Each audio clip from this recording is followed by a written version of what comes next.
Welcome back, MTG Joe here. Today, we're going to be doing another installment of the weekly meta breakdown where we look at the top performing decks on the MTG Arena ladder. This video will be for the standard best of 3 traditional standard ladder. If you're looking for standard best of 1 or other formats on Arena, as always, you can find them in the playlist. We try to cover each of them each per week, but this is going to be for best of 3. We are going to be looking Diamond to Mythic rank for this video.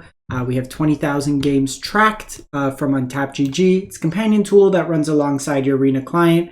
It aggregates like win rate data for folks who are using it. So you can track your individual win rates, but then it aggregates it for a larger sum. And then we get these good stats that we can kind of see where kind of trends in the meta are, stuff like that. It's free to use a whole bunch of the features. Link is in the video description. I will paste these as always in the video description. So if you want to copy paste these deck lists, you don't have to worry about typing them in. You could just copy paste the deck list and go from there. And then lastly, I've been asking for the last couple times, so thanks for those who've already done it. But we are on a quest for 10,000 subs on the channel by June, closing in on 8,000. We're like sub 50 away. So it's free to sub to the channel here. It just helps out growth, tricks the YouTube algorithm, whatever AI overlords, but it helps out the channel a lot. Same as like liking and commenting on the video. So if you can do all that, greatly appreciated. So let's jump into it. Like I said, March 18th through to the 25th, Diamond to Mythic 20,000. The top deck of the week is Rakdos Midrange, the love child of mono red and mono black mixed in. So this is a deck that's been picking up popularity over the last few weeks. It's a combination of elements of the mono red aggro deck. So we have like Kumano, Swiftspear, you have your burn and play with fire. Then you have elements like Bloodthirsty Adversary. You're combining that with some of the removal spells of mono black. So things like Cut Down, Go for the Throat. You got an Abrade hiding out in there, Graveyard Trespasser, Shelly, Sheoldred the Apocalypse. And then you are also mixing Bloodtithe Harvester, Fable the Mirrorbreaker. So a more aggressively slanted Rakdos midrange deck that's looking to close out. You're not playing Invokes, you're not trying to reanimate Atraxa, nothing of that nature. So you're just kind of trying to kill your opponent and having more interaction than the traditional mono red deck. The sideboard that you have here, so you have Duress versus the more controlling matchups, the Grixis decks, anything that's bigger mana, things with sweepers. Another Braid for artifact destruction for like Bankbusters or just more creature removal. Same with Go for the Throat. In any of the tricolor matchups, so Esper midrange, Grixis, anything with a lot of removal, you have Razor Slash Transmogrant that could keep coming back from the graveyard. You got some Bankbusters for card advantage, Soul Transfer for Planeswalker or Creature Exile. It's also got the Return Clause. You have artifacts through like Blood Tokens or like your other creatures that you could bring in from the side. Fable the Mirrorbreaker and Kumano are both enchantments. And then lastly, kind of a cool tech for the deck.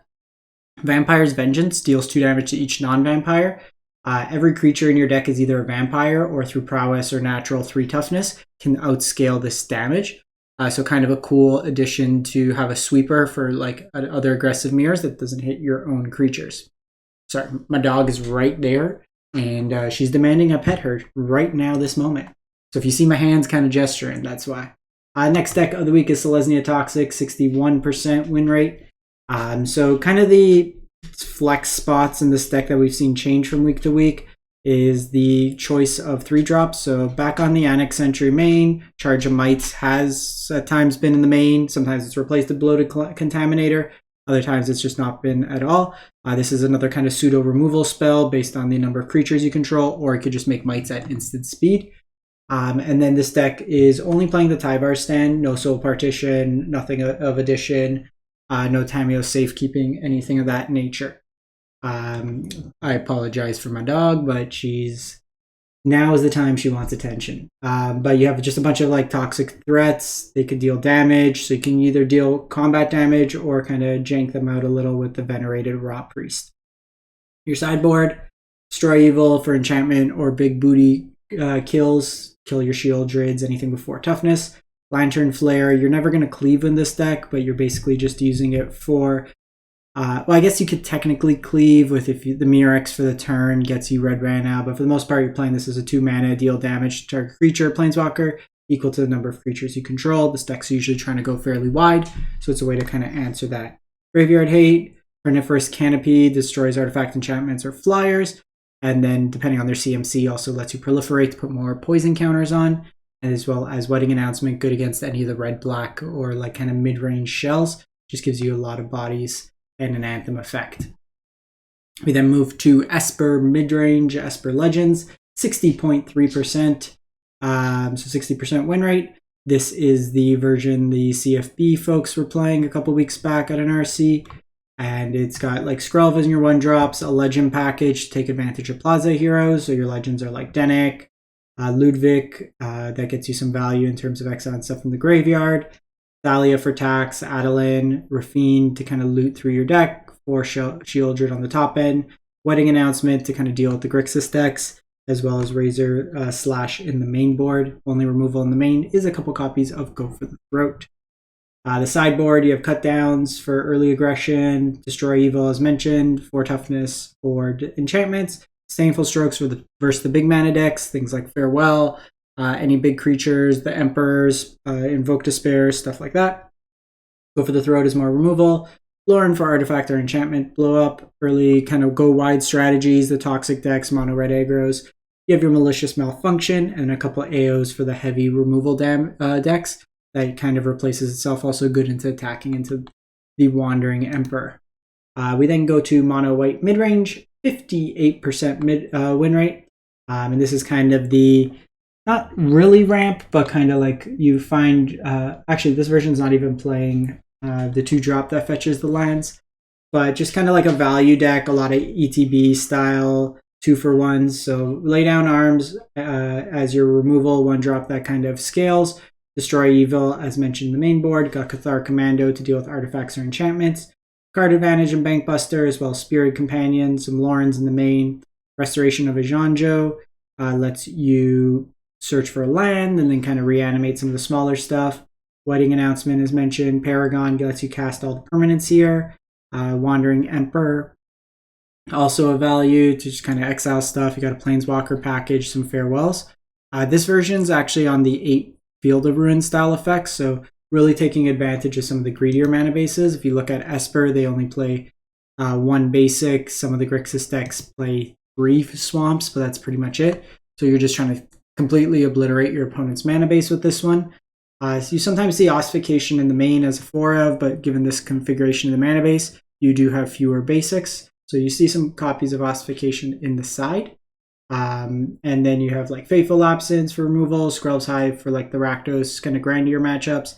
Aggro, you have Sunset Revelry, Graveyard Hate, another copy of Lauren, kind of go wide creature decks to populate, and another Elspeth for the grindier matchups. And then lastly, Grixis mid-range, probably the most played out of any deck. Like there's so many different slight variations of it, so it doesn't actually articulate as a full count, but there's a lot of different kind of takes on the Grixis. The core of the deck, 55% win rate, is Corpse Appraiser, Fable of Mirror Breaker, Blood Tithe Harvester. You usually have some smattering of removal, cut down, go for the throat of Braids, some volume of Make Disappears in the deck, Bankbusters for card advantage. These versions are playing a couple copies of Trespasser. This version's on Invoke, sometimes they're on Blade Coil Serpent, sometimes they're on Shieldred, sometimes they're not. Brotherhood's End and Gix Command as pseudo sweepers in the main board. Your sideboard, Hand Hate, blow up artifacts and just creature removal, Disdainful Stroke, Negate for like the bigger counter decks, Invoke decks, stuff like that.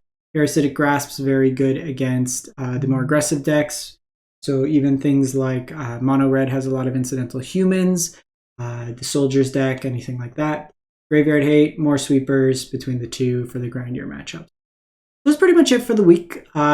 There's like Soldiers, still see some play in best of 3. There's the various kind of red-black in red-black Cruelty of Gix, Atraxa Reanimator decks. But from Untapped right now, these are the decks that are over or at 55% win rate for the week.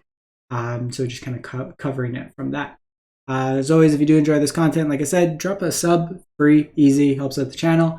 And we'll catch you next time. Thanks for watching.